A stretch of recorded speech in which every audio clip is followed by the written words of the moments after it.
Amang Diyos na makapangyarihan sa lahat, nagpupuri, nagpapasalamat kami sa iyo, Ama, sa umagang ito. Lumalapit po kami sa iyo at nagpapakumbaba, humihingi ng paggabay sa umagang ito. Salamat po sa iyo, Ama, tunay na dinako mo kami sa tahanan ito upang magpuri at sumamba sa iyo.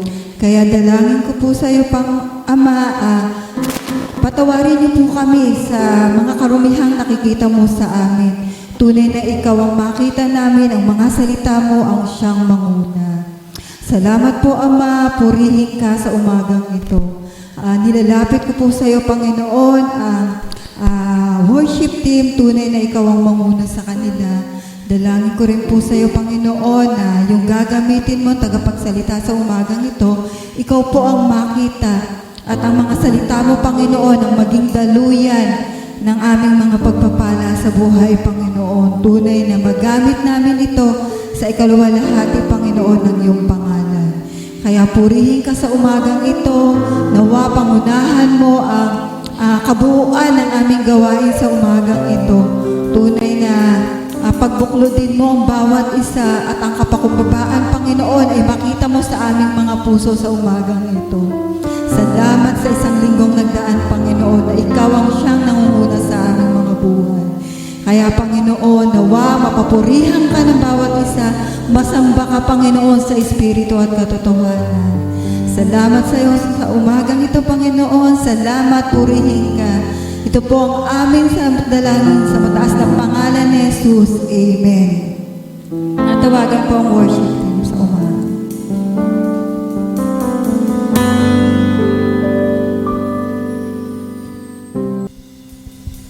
Isang pinagpalang umaga po sa bawat isa. Tayo po ay purihan po natin ang ating Panginoong Hesus sa pamamagitan ng pag-awit. Gamitin po natin ang ating mga kamay at ipalakpak po ito sa ating Panginoong Hesus. Sabay-sabay po tayong mag-awitan.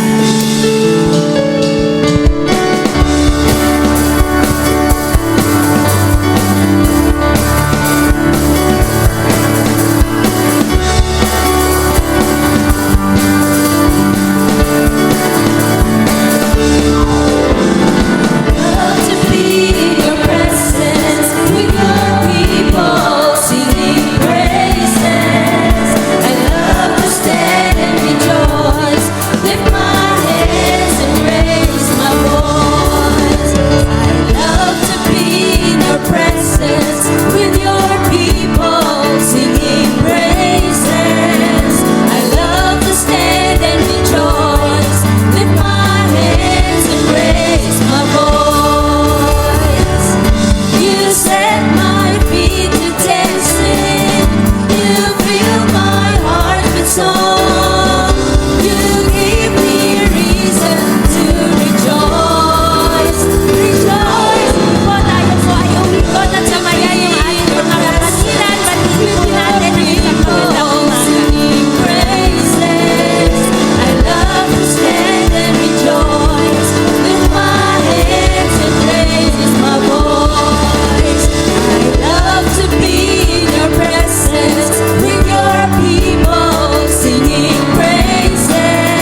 po nating awitan ng ating Panginoong Jesus.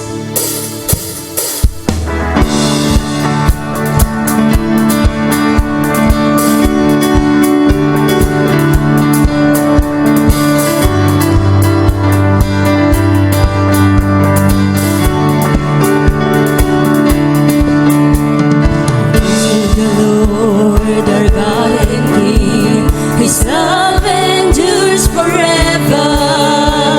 For He is good, He is above all things.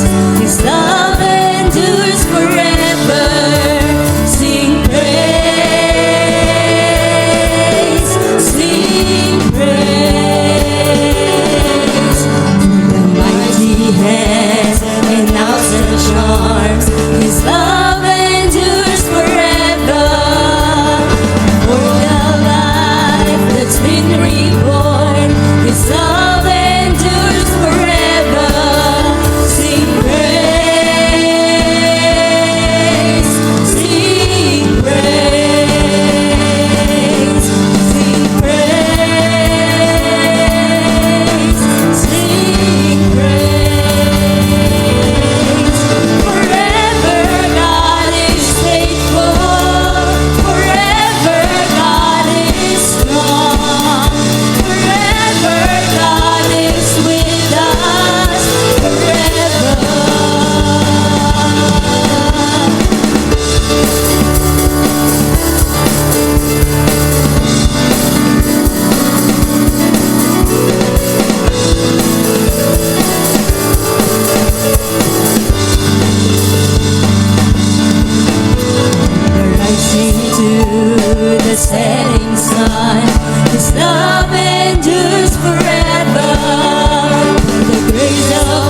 oras na ito, patuloy natin siyang awitan, patuloy natin na idulog lahat ng ating mga dalangin sa Kanya dahil siya ay nag-iisang tapat, wala siyang katulad at tunay na yung pagmamahal na ipinaparanas niya sa atin, walang makakapantay.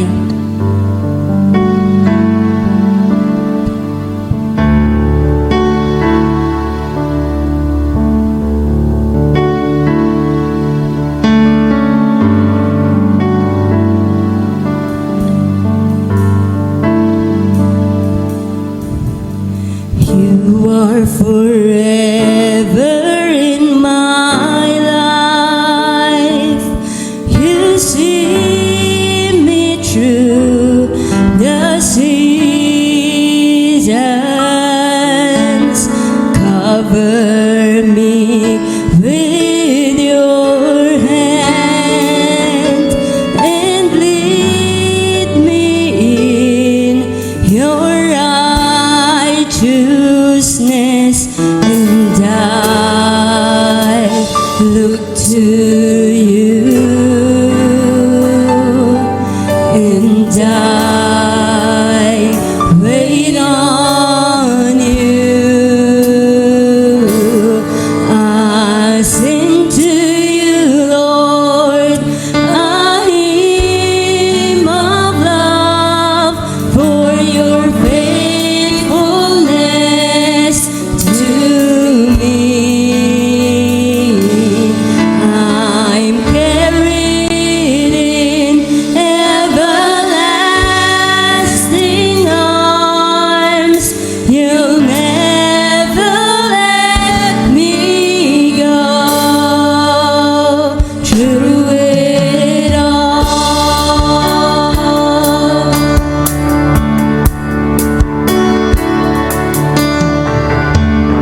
Yes, Lord God, we praise you, Lord. We glorify your highest name, Panginoong Jesus. Maraming salamat, Lord God, sa buhay na ipinagkaloob mo sa bawat isa. Maraming salamat, Panginoon, sa pagkakataon na ibinigay mo sa amin upang sambahin ka, upang dakilain ka, O Diyos. Maraming salamat, Panginoon, dahil sa kabila, Panginoon, na minsan hindi kami nagiging tapat, yung katapatan mo, Lord God, sa aming mga buhay, palaging naandyan, Lord. Tunay nga, Panginoong Jesus, we pray na tulungan mo kami, Lord God, na sa lahat ng pagkakataon, pagkatiwalaan ka, sa lahat ng pagkakataon, maging tapat din kami, Lord God, sa kahit anong pagkakataon ng buhay, Panginoong Jesus. Tulungan mo kami, Lord God, at patuloy na itago mo kami sa inyong banal na likuran upang sa bawat paglakad namin, O Diyos, ikaw lamang ang nakikita ng sanlibutan, Lord God. Maraming salamat po sa pagmamahal mo na hindi nagbabago, Lord God, sa katapatan mo, Lord, na nag-uumapaw, Panginoon Jesus. Maraming salamat, O Diyos. Ito lamang po ang aming samong at ang aming dalangin. In Jesus' name we pray. Amen and amen.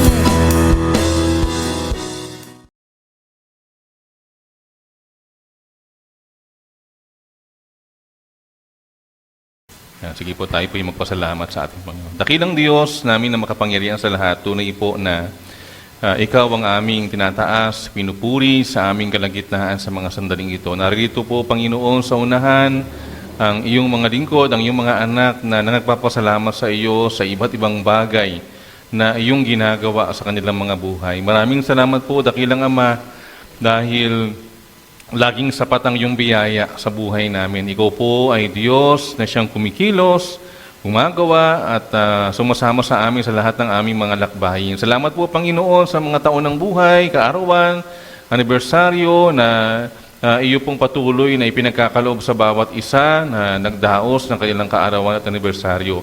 Salamat sa panunumbalik ng kagaling at kalakasan sa mga dumaan, sa mga karamdaman ng buhay. Salamat po, Panginoon, sa katugunan sa mga panalangin, sa provision mo, sa mga pangangailangan, sa patuloy na pagkakaloob ng lahat ng mga bagay na kailangan namin sa pang-araw-araw. Salamat po, Panginoon, sa pag-iingat mo sa mga paglalakbay. Tunay po, Panginoon, na maraming mga pagkakataon na sa aming mga paglalakbay ay naroon ang iyong proteksyon, ang iyong pagsama, ang iyong pagkilos upang lagi kaming ligtas sa lahat ng aming pupuntahan. Salamat po, Panginoon, sa pagtugon mo sa mga panalangin. Salamat sa aming mga sambahayan na kasama namin, nakatuwang namin sa buhay. Salamat po, Panginoon, maging sa mga challenges, mga suliranin, mga pagsubok na aming kinakaharap. Tunay po na sa lahat ng pagkakataon, sa lahat ng mga bagay, ikaw lamang ang marapat sambahin, marapat purihin, marapat itaas, marapat naming pasalamatan, Panginoon, sa mga bagay na ginagawa mo sa amin. Mangyari nawa na sa pamamagitan po ng pagkapatong ng kamay ng iyong lingkod, iyong igawad sa iyong mga anak na ngayon nagpapasalamat ng iyong pong basbas at pagpapala.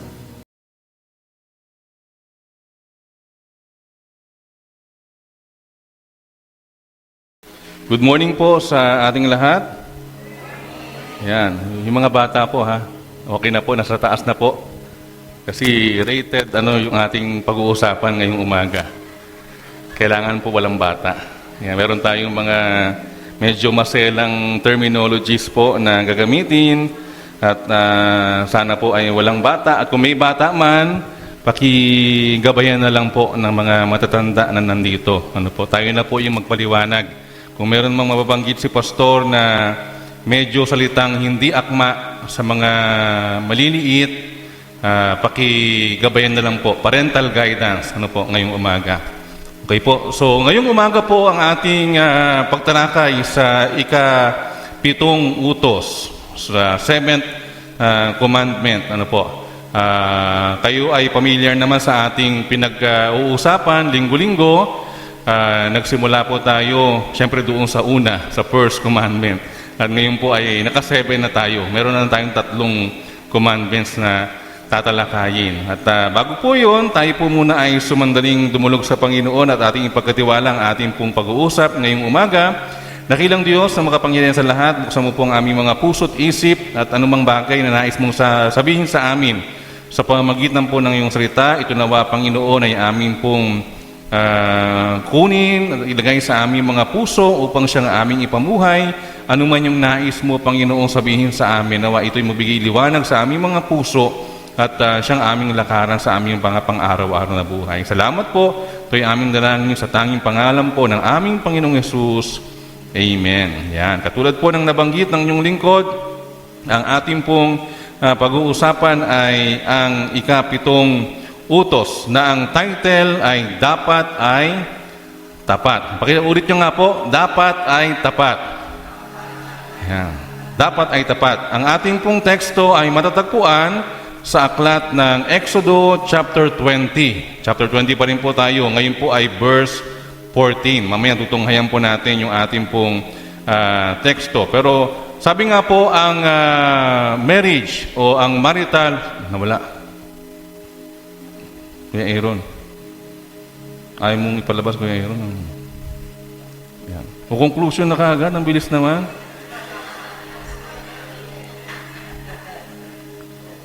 Tinapos na ni Kuya Aaron yan.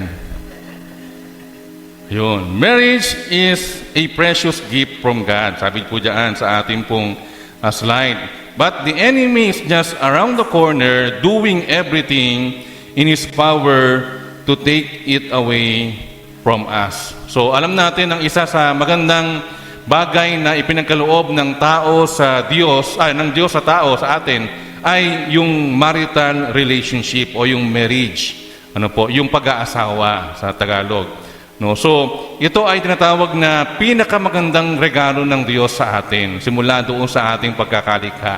Kaya nga pagka tayo ay may kinakasal, lagi nating binibigyang emphasis na yung inyong papasukin na relasyon ay hindi lamang magulong relasyon, kundi relasyon na dinisenyo ng Diyos na nagbibigay sa atin ng kagalakan. Kasi yun po yung pinaka-precious gift galing po sa ating Panginoon. Kaya lang, alam din natin, no, to be in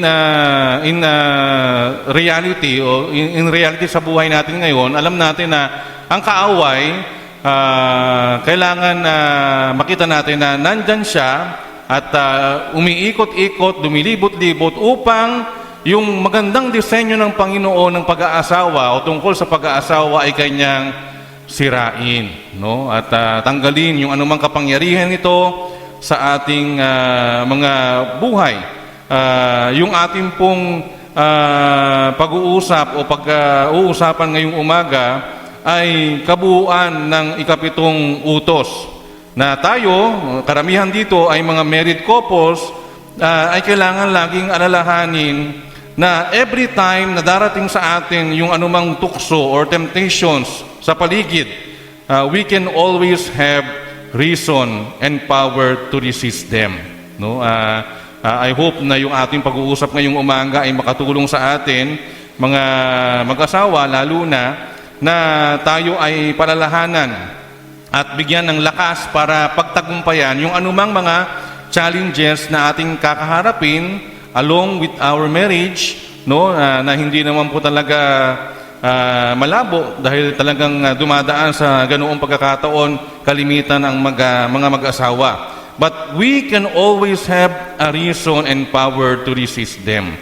So itong commandment na ito, itong utos na ito, it continues to highlight our relationship and duties to our fellow human beings. No, kaya nga, di ba, yung unang part ng 10 utos, doon ay pinapakita yung ating relationship sa Diyos.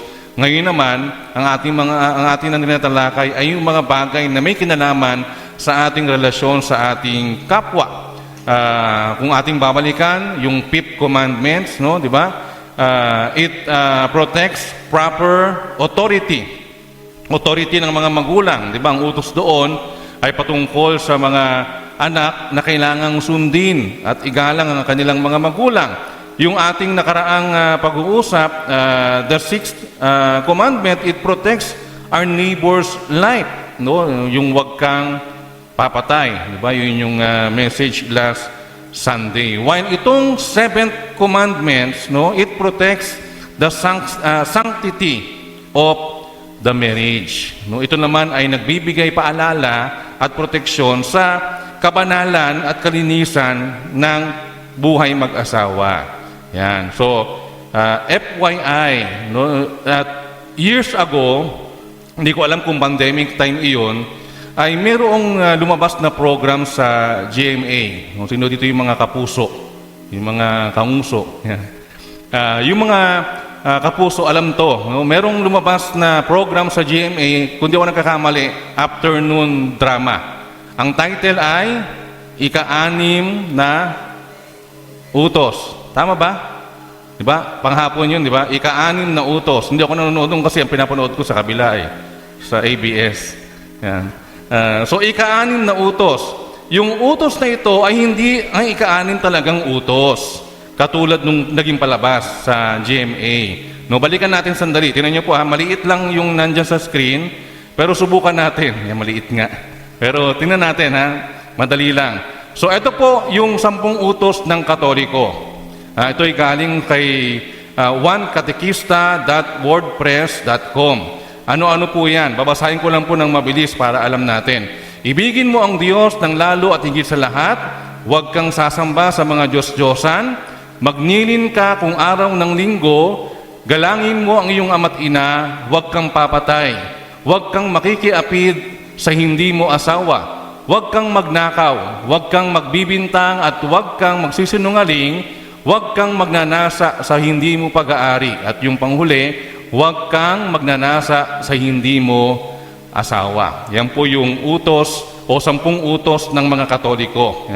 Kung merong Katoliko dito, yung mga nakaraang mga taon, ang mga churches ng Catholic, meron pong mga tapyas ng bato o may mga bato sa harapan na malalaki na parang libro, yan po yung nakalagay.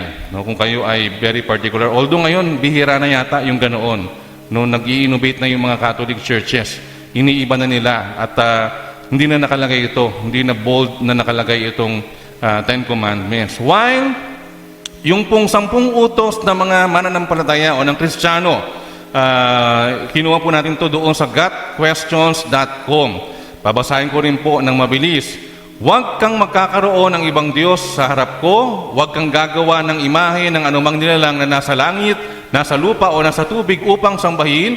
Huwag mo silang yuyukuran ni sasambahin sapagkat akong si Yahweh na iyong Diyos ay mapanibuguing Diyos. Huwag mong babanggitin ang pangalan ng Panginoon mong Diyos sa walang kabuluhan. Ilaan mo para sa akin ang araw ng pamamahinga. Igalang mo ang iyong ama at ang iyong ina. Huwag kang papatay. Huwag mangangalunya. Huwag kang magnanakaw. Huwag kang magbibintang sa iyong kapwa. Huwag mong pagnanasaan ang bahay ng iyong kapwa.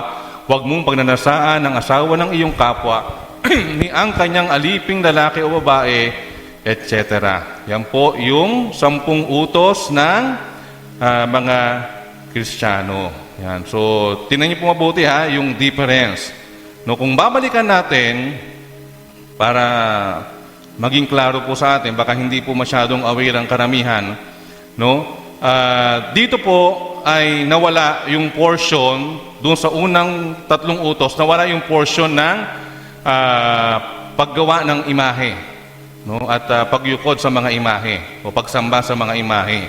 At meron silang dinagdag. Ang dinagdag nila, ibigin mo ang Diyos ng lalo at higit sa lahat, no? So merong nagkaroon na ng konting pag-ikot o pag-iiba. At kaya ang nangyari, umusod ngayon yung ika-7 sa ika-6. Kaya sa Catholic Bible, no, ang ika-6 na utos ay yung ating pinag-uusapan ngayon na ika-7 utos. Huwag kang makikiapid sa hindi mo asawa, no?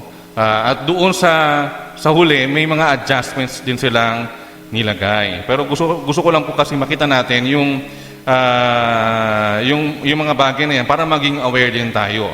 So, ang ating teksto ay matatagpuan sa Exodo 20:14 at Deuteronomy 5:18. Both of them, ang sabi doon ay huwag kang mangangalunya. Huwag kang mangangalunya. So alam naman natin, sa English ang sabi, di ba, ang pangangalunya, it means adultery. No? Ibig sabihin ay pagpatol sa asawa ng iba.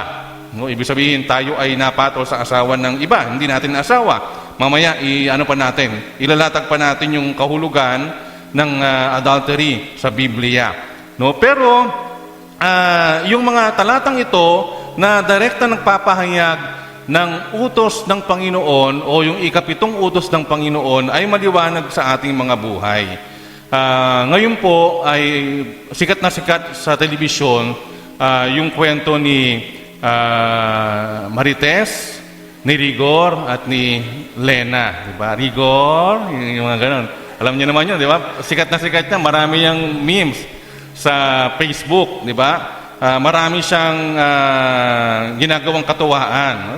Nagpapasaya naman sa mga tao kasi maraming sumusunod o sumusubaybay sa kwento ni Tanggol. Pero minsan, nasasapawan nilang tatlo yung kwento ni Tanggol, di ba? Kasi napopokus na sa kanilang tatlo yung kwento. Pero kung tayo ay aware, yung karakter ni Rigor, ni Lena at ni Marites sa Batang Quiapo ay sumasalamin sa paksa natin ngayong umaga.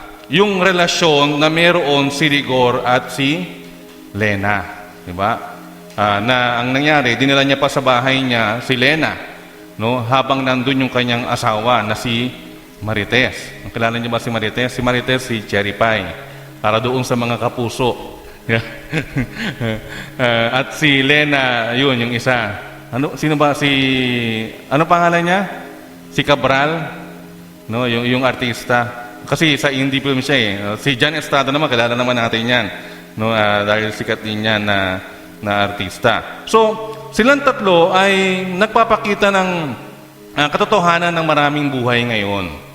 No? At dito po sa story nila, although lately makikita natin merong mga nangyayaring changes kay Rigor. 'Di ba? Nagkakaroon na siya ng somehow na nagliliwanag yung kanyang isip na alam niyang may mali doon sa kanyang ginagawa. No? At binibigyan niya ng halaga ngayon si Marites, yung kanyang tunay na asawa. No? Kaya may mga pagkakataon gustong bumida ni Lena, o sa term ng iba, umepal, hindi siya makabida kasi kinokontrol din siya ni Rigor. No? Pero tingnan niyo po kung i-observe natin sa panahon na ito, lahat halos ng palabas ay mayroong sumasagi patungkol sa ganitong tema. No, sa GMA, alam ko, mayroon na yung agawan ng mga asawa. Asawa mo, asawa ko ba yun ang title? Ano po? Ayun. Basta, yung tungkol sa asawa, yung mga ganon. So, lately, isa ito sa mga nagiging tema ng mga palabas. No? Pero dapat mag-ingat po tayong lahat. Unang-una, pag-ingatan natin na ito ay maging values na o moral na ng maraming mga tao, lalo na mga mananampalataya sa panahon ngayon. Amen? No, hindi dapat tayo pasukan ng ganitong prinsipyo. No, unang-una, dapat nating makita na bagamat sa panahon ngayon na parang normal na lang yung ganitong sitwasyon sa buhay ng mga tao, kaya parte na din ito ng maraming mga bagay, palabas, napapanood natin, nakikita natin sa media, kailangan maunawaan natin na ito'y may pinanggagalingan. No? Meron daw pinanggagalingan kung bakit merong mga ganitong mga pangyayari. No, ano ba yung mga bagay na pwedeng panggalingan? There are at least 3 reasons why a person commits this immoral act. Una ay yung tinatawag na ego, the ego. Ano bang ibig sabihin niyan? It is the sense of conquering, taking, capturing, controlling, knowing, seeing, experiencing, enjoying, and on sa isang tao. Ibig sabihin, kapag ikay nagko-commit ng immoral act na ito, you feel something sa iyong ego. No? You feel na ikaw ay panalo, you conquer yung buhay ng iba. Ibig sabihin, parang sa panahon ngayon, kapag ikaw ay maraming asawa, anong ibig sabihin nun? Pogi ka. Di ba? Tama? no? Kapag maraming asawa, pogi ka. Kapag maraming girlfriend, yung mga hindi pa mag-aasawa, yung mga may girlfriend pa lang o may boyfriend, di ba? Kapag marami kang ganoon, ibig sabihin, maganda ka o pogi ka. Tama ba ako? Di ba? Yun yung pamantayan ng mundo, no? Ganun din, kapag nandun ka na sa marital status ng buhay mo, no?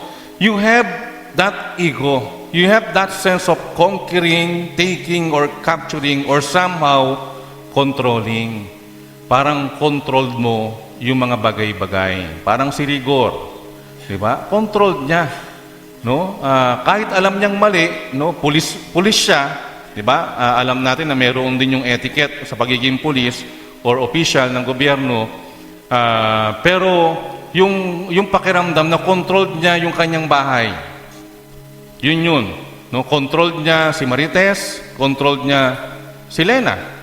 No? Pati yung biyana niya, na-control niya na din. Pinalayas niya na sa bahay. Di ba? At controlled niya yung lahat ng mga nandoon sa kanyang bahay. No? So, it is the ego. No? Ito yung isa sa mga bagay kung bakit nakakapag-commit ng ganitong act ang maraming mga tao. Pangalawa is the inner need. No, it is one of the particular na dahilan. No? It is the inner need. The inner need for what? For attention and sharing. Yan, yung mga medyo nananawa na sa kanilang asawa, o kaya yung mga ang asawa ay nasa malayo, di ba? Yung tawag dito, yung mga tawag dito, naghahanap ng iba na pakiramdam. So they have that certain inner need. No, kaya they commit adultery. No? Dahil malayo naman yung asawa ko, meron akong sexual needs, gagawin ko ito kahit sa ibang tao o sa ibang babae o sa ibang lalaki. No? Nung isang gabi, nanonood po ako ng tulpo. Mostly ang tema ng tulpo puro ganun eh. 'Di ba? Puro tungkol sa agawan ng asawa, tungkol sa yung asawa sumama na sa iba, 'di ba? Yung mga ganoon. So they have certain need or that inner need. At panguli, syempre kung iinay natin sa Biblia, it is the raw lust of the flesh. Yung tawag ng laman. Yan. So, immorality is so common that it is often thought excusable and acceptable. No? So, yung pangalawa at yung pangatlo, halos magkahalintulad. Kaya lang, kapag ito'y ginagawa, parang it is somehow acceptable or okay na sa mundo, sa panahon ngayon. No? Parang somehow it is okay. No, at acceptable na, excusable na sa panahon ngayon ng maraming mga tao. Pero tandaan natin at tanungin natin ang ating mga sarili, ano ba yung nararapat na maging pamantayan ng isang Kristiyano sa bagay na ito? Ano ba yung dapat nating maging prinsipyo at pamantayan kapag pinag-usapan yung pangangalunya o yung ikapitong utos? May magagawa ba tayo para maiwasan yung ganitong sitwasyon, lalo na sa ating personal na buhay at sa ating pamilya? No, tandaan po natin, unang-una, yung ikapitong utos or the seventh commandment, ito'y nagbibigay proteksyon sa kabanalan ng relasyon mag-asawa o relasyong mag-asawa. No, it gives high emphasis or deep emphasis sa purity o sanctity ng marriage o ng buhay mag-asawa. No, kaya meron ito to guide us sa buhay marital, o ibig sabihin marital life o sa buhay mag-asawa, para tayo ay gabayan o alalayan nung tayo ay merong lakaran. So ang tanong, ano ang dapat nating malaman tungkol sa ikapitong utos? Ano ang dapat nating malaman tungkol sa ikapitong utos? No? Una, sabi, tandaan natin ang pundasyon ng ikapitong utos. The seventh commandment is based on what? On the characteristic of God as pure and faithful. No? yung ikapitong utos, ito ay nakabase sa katangian ng Diyos bilang Diyos na banal, bilang Diyos na malinis, bilang Diyos na banal sa harapan ng Panginoon, sa harapan natin, at Diyos na tapat. No, unahin natin yung pagiging pure ng Diyos, di ba? Pure. Sabi sa 1 Peter chapter 1 verse 15, no, dahil ang Diyos na pumili sa inyo ay banal, dapat din kayong magpakabanal sa lahat ng inyong ginagawa. So, ang pundasyon ng 7 commandment, ito ay nakabase sa kabanalan ng ating Panginoon. At dahil banal ang ating Diyos, ayon diyan sa talata, no, sa unang Pedro, dapat din tayo bilang mga anak ng Diyos ay magpakabanal, lumakad sa kabanalan. At kasama diyan, sakop niyan yung marriage o yung sanctity ng marriage. Pangalawa ay yung word na faithful, yung karakteristik ng Panginoon bilang faithful. Sabi sa 1 Corinthians 10:13, wala pang pagsubok na dumating sa inyo na hindi naranasan ng ibang tao. Tapat ang Diyos at hindi niya ipapahintulot na kayo'y subukin ng higit sa inyong makakaya. Sa halip, pagdating ng pagsubok, bibigyan niya kayo ng lakas upang makayanan ito at ng paraan upang malampasan ito. So bukod sa kabanalan ng Diyos, ang Diyos din natin ay tapat na Diyos.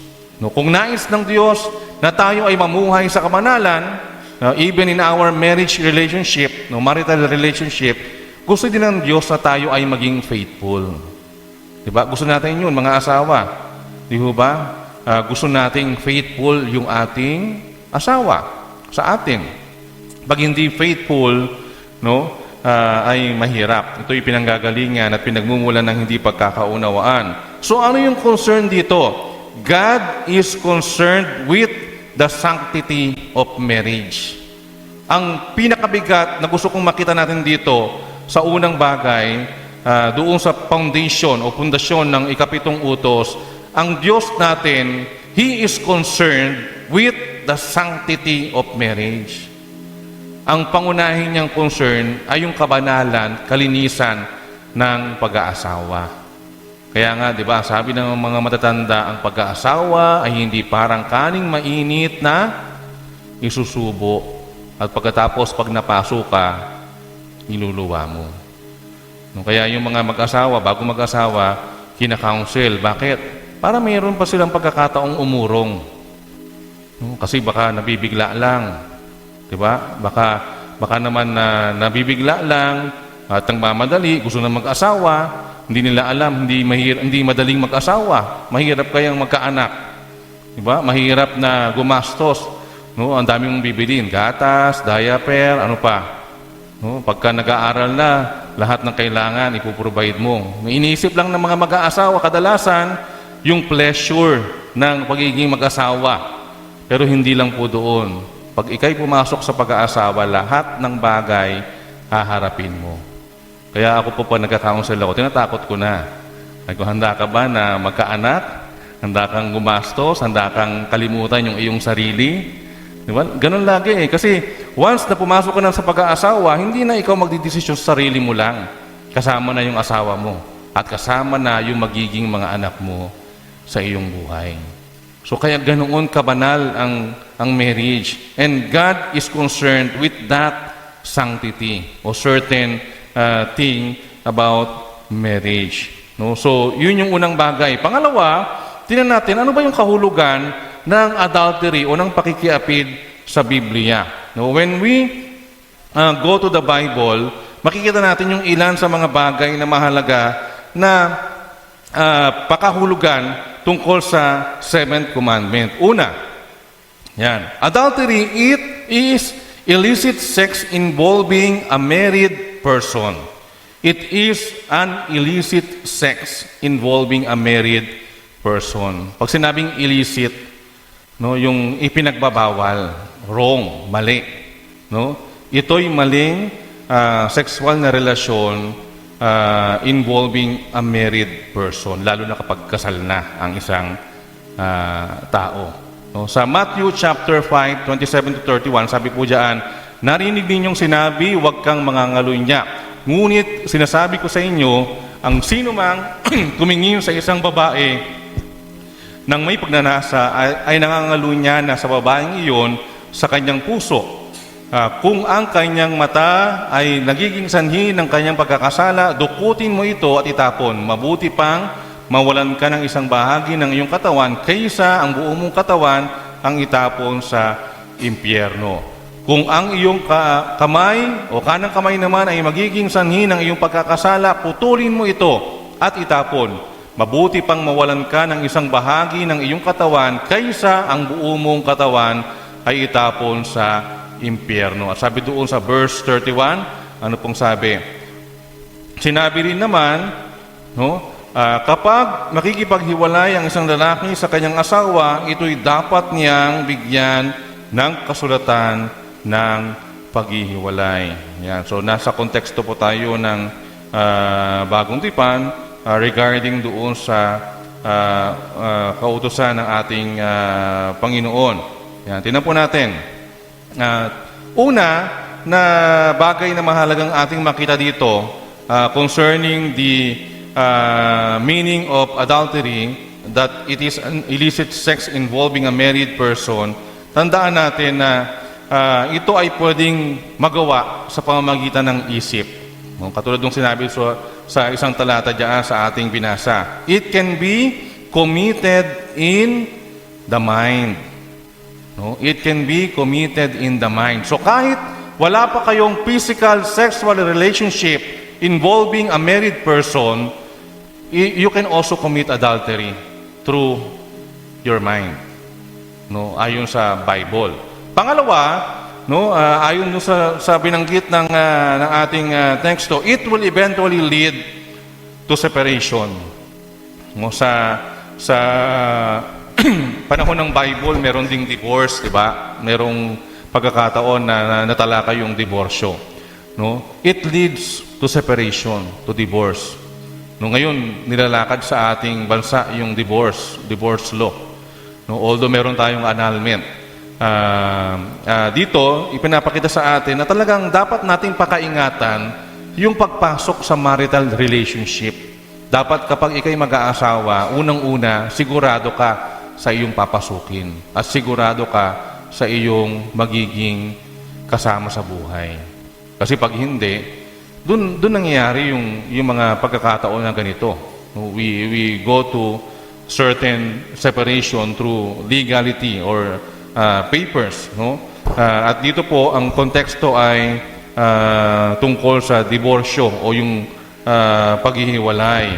So, ang unang bagay na ating makikita ay ang kahulugan ng ito, no? An illicit sex involving married person. Pangalawa, it underscores the exclusiveness of marriage. Pag sinabing underscores, it promotes.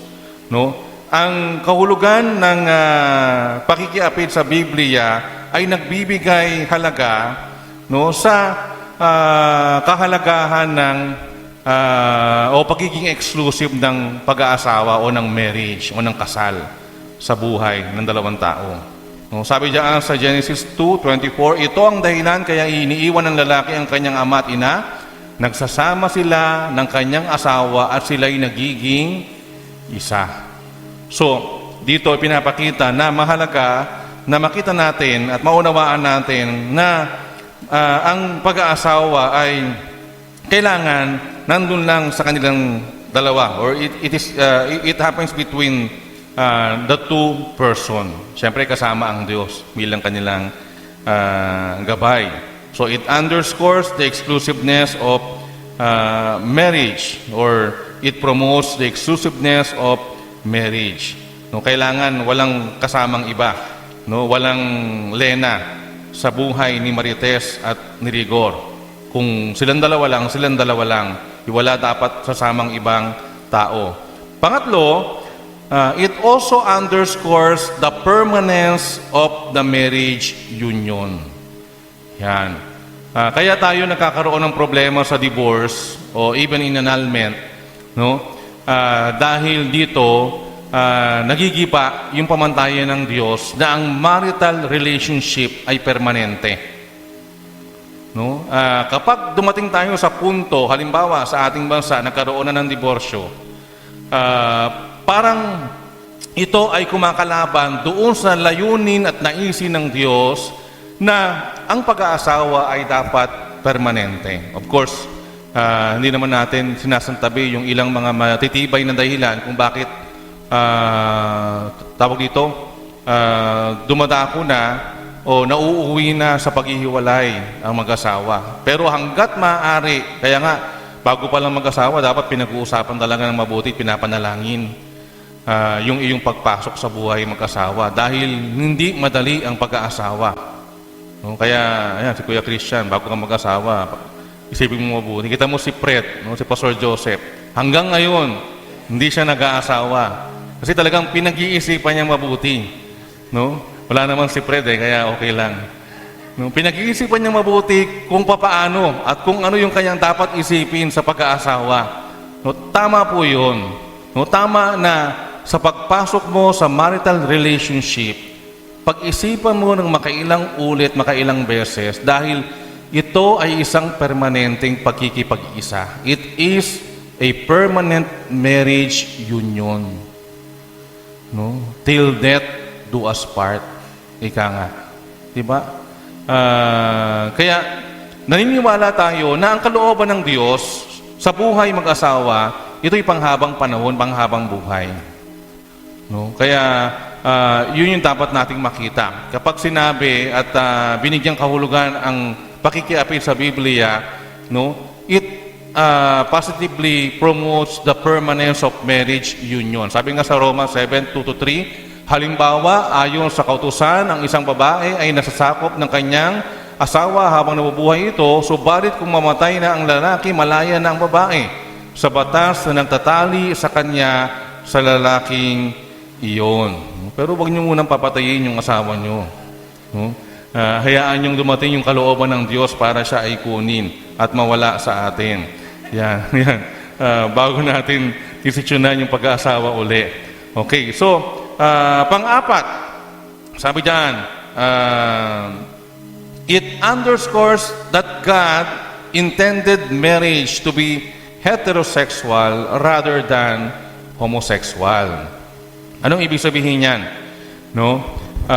Dito po, pinapakita sa atin at binibigyang halaga at diin na ang Diyos natin ay intentionally dinisenyo ang pag-aasawa para sa magkaibang sexualidad. It is intended, marriage is intended to be heterosexual rather than homosexual. Hindi kalooban ng Diyos na magsama ang parehong sexualidad. Amen? No? It is what the Bible says, di ba? Sa Old Testament, makikita naman natin yan, na ang Diyos, hindi niya kinukonsinti yung ganoong bagay. No? Very popular naman sa atin yung Sodoma at Gomora. Di ba? Kung paano ito tinupok ng Panginoon para puksain yung kasamaan o kabuktutan ng mga tao noon na napatol sa kanilang kapwa babae o sa kanilang kapwa lalaki. So, sabi dun sa Leviticus 20:13, ang lalaking nakikipagtalik sa kapwa lalaki ay gumagawa ng karumal-dumal na gawain at pareho silang dapat patayin. Of course, ito ay under the law pertaining doon sa Old Testament. Ganoon kahigpit nung panahon noon sa Old Testament. At talagang they condemn homosexuality sa panahon na iyon. No? Unlike our times, di ba? Katulad ng kwento ni Lena at ni Rigor, no? Kung inyong o-observe sa television or sa media, isa pa sa very powerful na pinopromote ngayon ay yung homosexuality. Di ba? Tayo ba'y keen-observant? Homosexuality, di ba? Normal na makita na naghahalikan yung same sex sa television, kahit sa mga drama-drama. Di ba? Kung nanonood kayo ng PBB, meron doon. Di ba? Kung tayo ay masipag manood ng mga vlogs, meron din mga vlogs na ganoon. Hindi man ganoon ka direct, pero makikita natin, they live at that umbrella. So, tandaan natin na ang pakahulugan ng salita ng Diyos sa pangangalunya, it also promotes na ang ating Panginoon dinisenyo ang marital relationship not to be homosexual but to be heterosexual. No, it is the same with kapag tayo ay napatol sa asawa ng iba o sa isang kasal na at tayo ay napatol sa kapwa nating babae o kapwa nating lalaki. Yan. So, yun po yung kahulugan ng ikapitong utos. Pangatlo, ano ang kahalagahan ng ikapitong utos? No? Kung meron itong kahulugan at binibigyang emphasis sa Biblia, katulad ng ating mga narinig kanina at nakita kanina, ano yung kahalagahan nito sa ating buhay? No? Ano yung kahalagahan nito sa ating mga buhay? Una,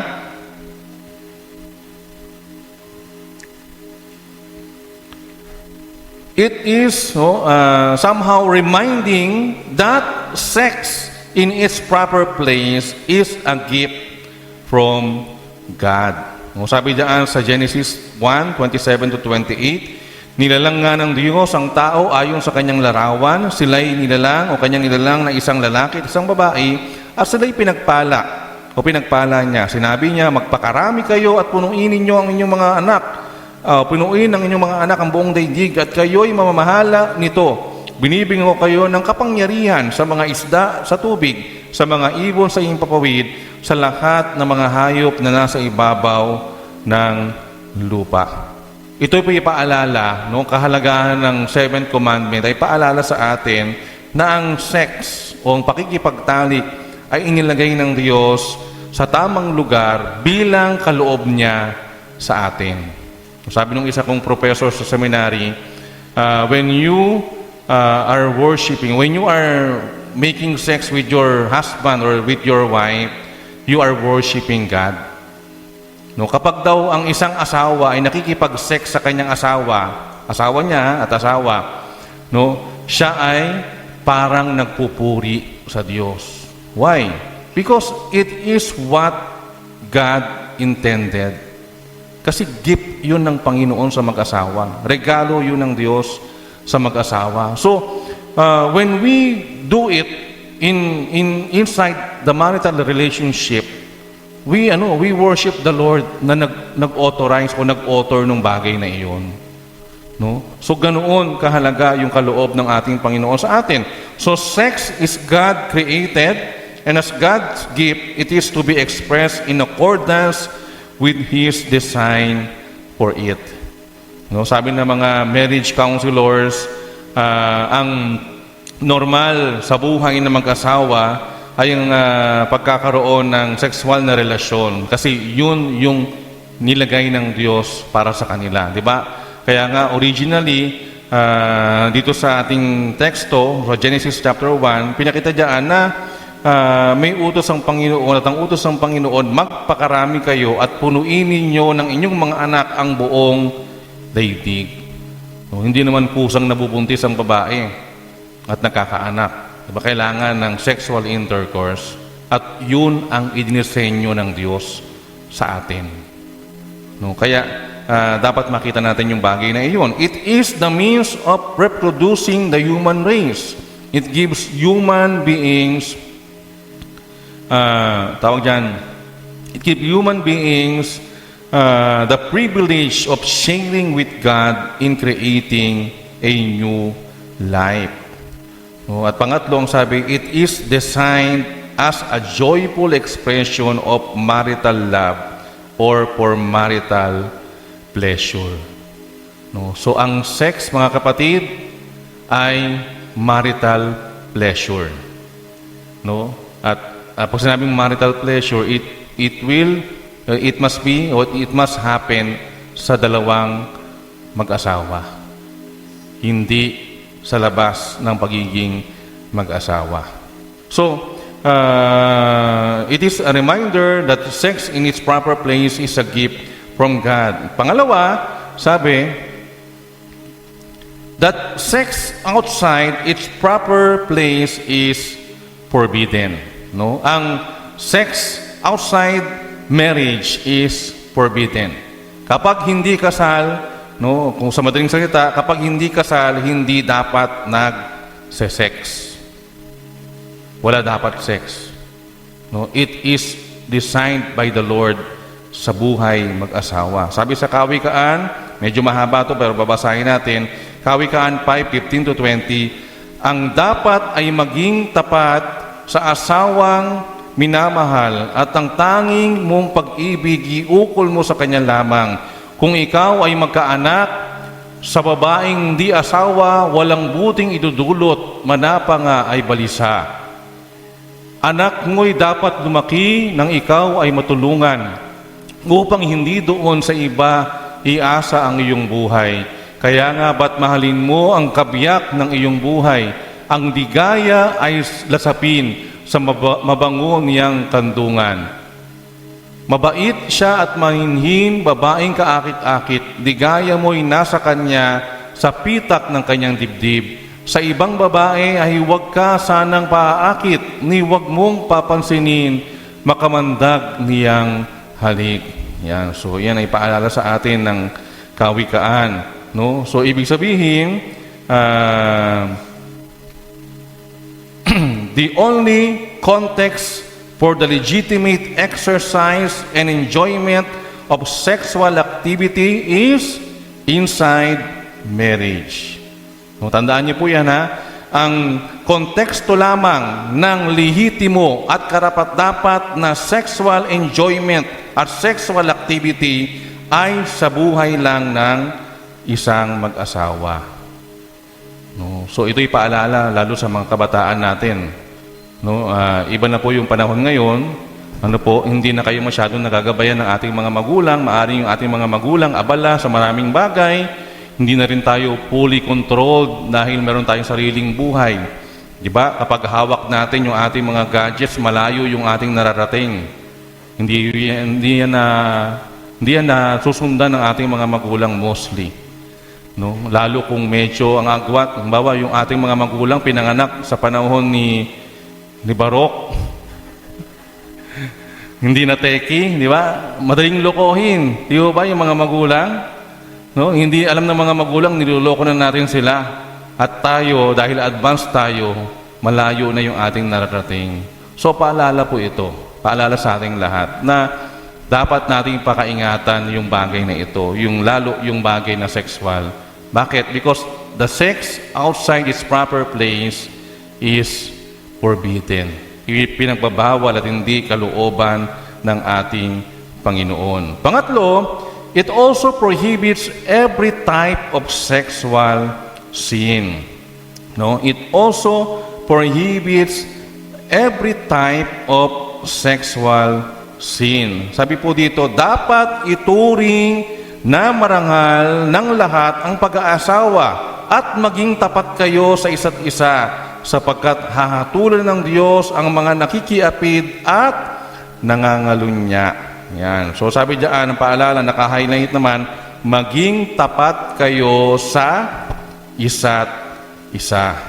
Yan. Ano ba yung ilang mga halimbawa ng tawag dito, type ng sexual sin? Sabi diyan, adultery, yung ating pinag-uusapan. No, fornication, it is almost the same, no, yung adultery. Homosexuality, yung pagiging homosexual o bakla o tomboy. Yan, yung bestiality. Alam niyo ba yung bestiality?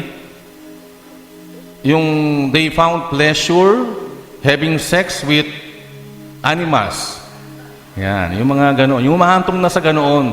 Yung talagang hayok na at hindi na mapigil ang sarili, nakakita ng manok, ginawa sa manok. Parang ganoon, no? So, yun yung bestiality. Incest. No? Yung incest, yung pagpatol sa kamag-anak o kapatid. Yan. And any other sexual aberration. No? So ito yung mga different types of sexual sins. No? Different types of sexual sins. It prohibits every type of sexual sin. Tandaan natin na ang kahalagahan ng seventh commandment sa panahon natin ngayon lalo ay para paalalahanan tayo at pagbawalan tayong gawin yung mga sexual sins na yan. At pang-apat, sabi, no, it requires us to guard our sexual purity and to honor God with our bodies. No? Ang mahalagang bagay na dapat nating makita, ang seventh commandments ay nagbibigay sa atin ng gabay upang samahan tayo at gabayan tayo tungo doon sa sinatawag na sexual purity. Bakit? We need to honor God with our bodies. Sabi sa 1 Corinthians 6:18-20, iwasan ninyo ang immoralidad, ang ibang kasalanang nagagawa ng tao hindi nakakasira sa katawan. Ngunit ang gumagawa ng immoralidad ay nagkakasala laban sa sarili niyang katawan. No, so siguro practically o literally, di ba? Usually kapag meron tayong ganitong ginagawa, kapag nagkamali, ito'y pinanggagalingan ng sakit. No? Parang rampant ngayon, lalo sa mga young ages na nasa trabaho, yung pagkakaroon ng sexually admitted disease, yung mga katulad ng AIDS, di ba? May mga ganun, acquired disease. Hindi ba ninyo alam na ang inyong katawan ay templo ng Espiritu Santo na nasa inyo at ipinagkaloob ng Diyos sa inyo? Hindi nyo pag-aari ang inyong katawan sapagkat binili na kayo sa isang halaga. Kaya gamitin ninyo ang inyong katawan upang maparangalan ang Diyos. No? Gamitin ninyo ang inyong katawan upang maparangalan ang Diyos. Ano yung dapat nating makita sa mga bagay na ito? Yan, verse 18, 19, and 20. No, una, tandaan natin, we must avoid everything that might lead to sexual sin. Hanggat maaari, mga marunong naman tayo, alam natin kung saan tayo dadalhin ng mga bagay-bagay, we must avoid everything na magdadala sa atin sa sexual sin. Ano ba yung mga bagay na ginagamit ngayon ng kaaway para dalhin tayo sa sexual sin? Yung mga sexually stimulating practices. Katulad ng sexual touching, no? Yung paghimas-himas. Yan, kaya medyo ingat-ingat po tayo dyan sa mga ganyan.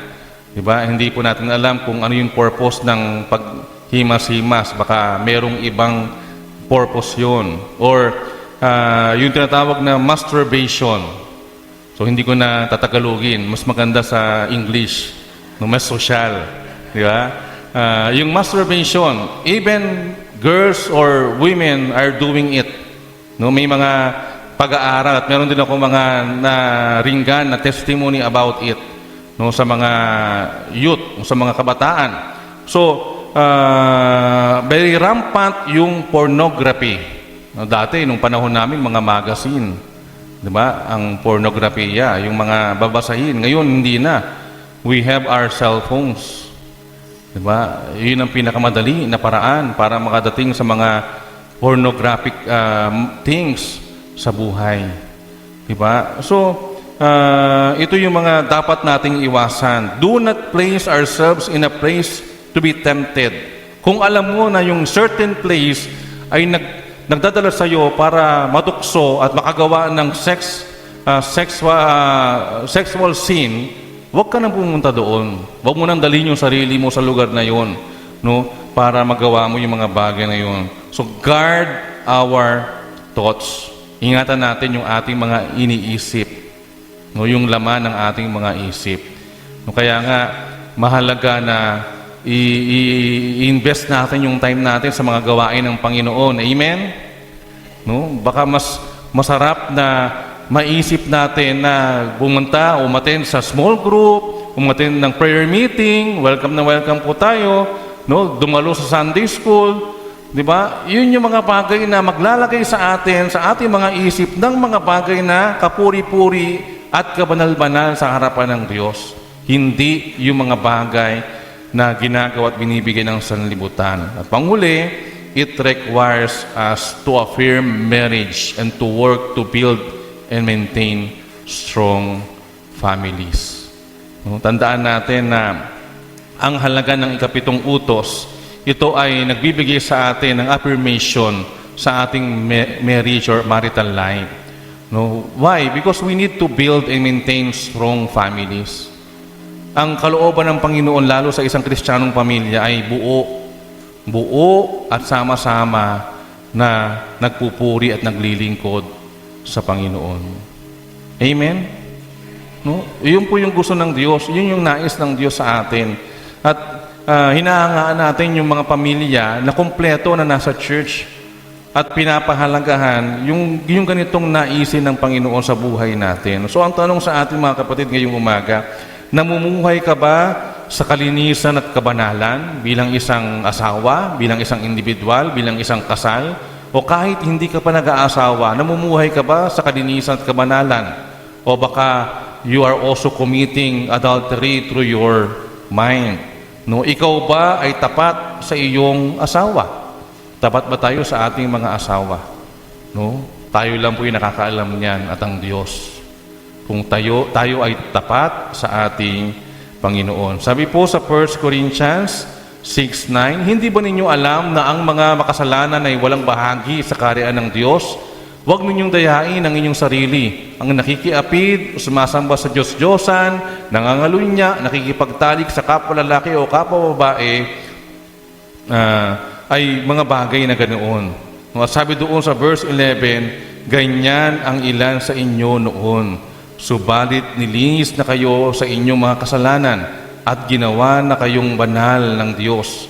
Pinawalang sala na kayo sa pangalan ng Panginoong Hesus at sa pamamagitan ng Espiritu ng ating Diyos. No, hindi ko po alam kung ano yung ating mga challenges lalo sa ating marital relationship sa panahon na ito. Even doon sa mga singles, no? Hindi ko alam kung ano yung ating nalalakaran ngayon na somehow taking us doon sa ground ng adultery o ng pangangalunya o ng pakikiapid. Nakita naman natin ang kahulugan. Hindi lang ito nangyayari between or inner sa marital relationship. Although, it strongly happens talaga. Ibig sabihin, kung meron mang isang konteksto ang pakikiapid ay sa buhay mag-asawa. But, generally, no, we saw na ito ay pwede ring mangyari even in those single person. Diba? No? We can commit adultery kapag hindi natin iningatan yung ating mga sarili sa harapan ng ating Panginoon. No, nais ng Panginoon na tayo ay mamuhay na banal, malinis at karapat-dapat sa Kanyang harapan. Kung tayo man ay dumarating sa mga pagkakataon na sinusubok sa ganitong aspeto, ano ang dapat nating gawin? Ipagkatiwala natin sa Panginoon ang ating buhay, lalo na yung ating mga pamilya, at mamuhay ng may katapatan sa Diyos at sa ating asawa. Tandaan po natin, dapat ay tapat. Tayo po ay yumuko at tayo po ay manalangin. Dakila naming Diyos na makapangyarihan sa lahat, sa umagang ito, Panginoon, salamat dahil Ikaw ang aming Diyos na nagpapaalala ng mga bagay na mahalaga sa aming buhay bilang iyong mga anak. Salamat dahil sa mga panahon na kami humaharap sa mga pagsubok na may kinalaman sa buhay na ito, lalo sa aming relasyon sa aming mga asawa, iyo po kaming patuloy na sinusubaybay at ginagabayan. Salamat, Panginoon, sa mga paalala ng iyong mga salita.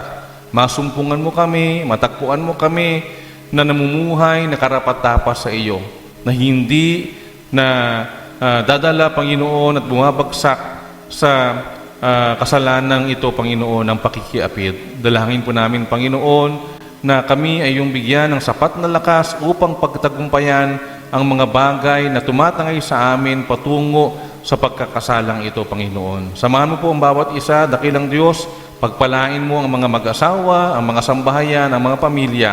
Patuloy mo sila, Panginoong, gabayan sa kanilang mga buhay.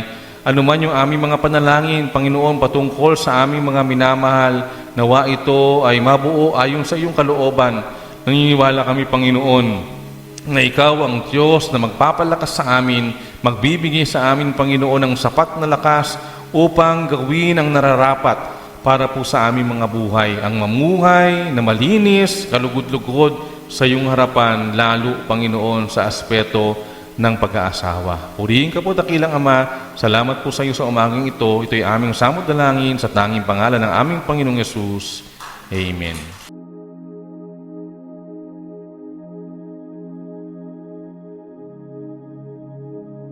Aming Diyos na makapangyarihan sa lahat, maraming salamat sa iyo sa umagang ito. Salamat sa pagbibigay mo sa amin ng pagkakataon upang magsama-sama at purihin ka sa aming pong mga buhay. Salamat po, Panginoon, sa mga paalala, buhat po sa iyong mga salita.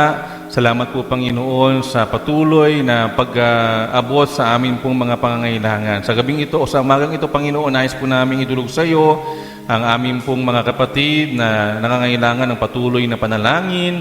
Si Des, Panginoon, sa kanyang magiging operation sa araw na ito, Panginoon, dalangin po namin ang patuloy po na pagpapala ng kagalingan, kalakasan at katagumpayan ng kanyang operasyon. Gayon din ang mga kapatid namin may karamdaman, Panginoon, hindi namin nakasama ngayon. We pray for them, kay Nanay Norma, ang patuloy po na kagalingan at kalakasan na nagmumula po sa iyo at sa iba pa namin mga kapatid na may mga pinagdaraanan. We pray for them, Lord. Dalangin namin yung iyong patuloy na gabay sa kanilang mga buhay at nawa, Panginoon, makasama namin sila sa mga susunod namin mga gawain sa iyong iglesia. Salamat po, Panginoon. Ingatan mo po kami sa aming pag-iwalay, bigyan ng isang masaganang pananghalian kasama ng aming mga mahal sa buhay at ingatan sa buong isang linggong darating na anuman ang aming gagawin, ikaw po yung aming mabigyang kaluguran, mapapurihan, maluwalhati sa aming mga buhay. Ito po yung aming dalangin sa tanging pangalan ng aming Panginoong Yesus. Amen.